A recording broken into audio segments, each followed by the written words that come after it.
কিন্তু আর একটা জিনিস বলতে হবে, জোট যদি হয় বামফ্রন্ট, কংগ্রেস, আইএসএফ, হুমায়ুন কবির, মিম, সেই সাথে এসডিপিআই, এমনকি ডিএনপি বা মূল নিবাসী আদিবাসীদের কোনো রাজনৈতিক দল, এদেরকে যদি একত্রিতভাবে জোট করে, এই জোটে কিন্তু লাভবানটা হবে বামফ্রন্টের।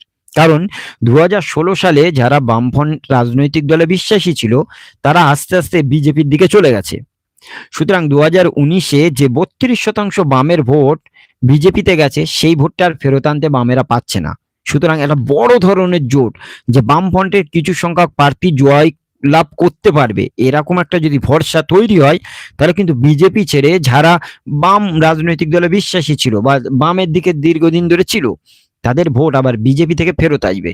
যে 32% 2019 লোকসভা নির্বাচনের ভোট বিজেপিতে গেছে কেবলমাত্র বামফ্রন্টের, সেই ভোটটা যদি কিছু শতাংশ বামেরা ফেরত আনতে পারে, তাহলে কিন্তু এখানে বিজেপির যে সরকার রয়েছে, বিশেষ করে শুভেন্দু অধিকারী থেকে শুরু করে দিলীপ ঘোষ, সুকান্ত থেকে শুরু করে এদের রাজনৈতিক ক্যারিয়ারটা অনেকটা ধুমকির মুখে পড়ে যাবে। কারণ এদের ভোট পার্সেন্ট যত কমবে, বামফ্রন্ট কংগ্রেস তত বেশি বৃদ্ধি পাবে।